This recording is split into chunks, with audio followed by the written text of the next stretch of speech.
ભુજની શાન ગણાતો અને હમીરસર તળાવના કાંઠે આવેલો ઐતિહાસિક કૃષ્ણાજી પુલ છેલ્લા 4 વર્ષથી ઉદાસીનતાનો ભોગ બન્યો છે। 30 ઓક્ટોબર 2022ના મોરબી પુલની હોનારત બાદ સુરક્ષાના કારણોસર આ પુલને જોખમી જાહેર કરી બંધ કરી દેવામાં આવ્યો હતો।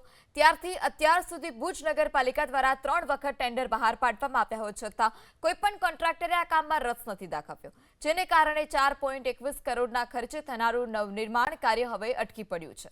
હાલમાં તંત્ર દ્વારા ચોથી વખત ટેન્ડર બહાર પાડવાની તૈયારી કરવામાં આવી રહી છે। પુલ બંધ હોવાથી હમીરસરની સુંદરતા માણવા આવતા પર્યટકો અને વાહન ચાલકોને ભારે હાલાકી ભોગવવાનો વારો આવ્યો છે। આ પ્રશ્ન એવો છે કે જ્યારે મોરબીમાં હોનારત થઈ એ દિવસથી આ પુલ બંધ કરવામાં આવ્યો।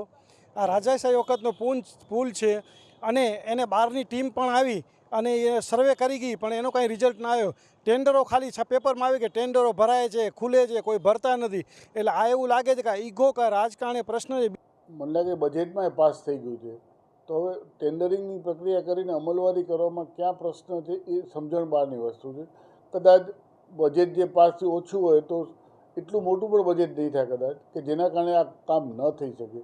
અને હમીરસર લેકની આ જગ્યા છે, મારી માન્યતા પ્રમાણે જ્યારે હમીરસર છલકાય છે ને ત્યારે રજા પડે છે।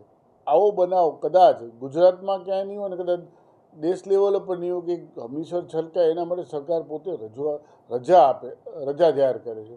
ત્યારે એ હમીરસરની અને હમીરસરના આ પુલને તાત્કાલિક હાલની નગરપાલિકા કરે એવી અપેક્ષા રાખીએ છીએ। 4 કરોડનો આ પ્રોજેક્ટ છે કૃષ્ણાજી પુલ, પરંતુ જ્યારે તમે વાત કરો મોરબીના ઘટના બાદ બધા જ ક્રાઇટેરિયા પુલ માટેના ઘણા સ્ટ્રિક્ટ કરી દેવામાં આવ્યા છે અને જે લોકલ કોન્ટ્રાક્ટર્સ અથવા તો લોકલ પાર્ટીઝ હોય છે એમની પાસે પૂરતા લાયસન્સ અથવા તો પ્રાયર એક્સપિરિયન્સ હોતો નથી, જે કારણે લોકલ પાર્ટીઝ આમાં ભાગ લઈ શકતી નથી અને જે બહારથી આવે છે એમના માટે આ પ્રોજેક્ટની ફિઝિબિલિટી હોતી નથી, માટે આમાં ઘણો રસહીનતા દેખાય છે।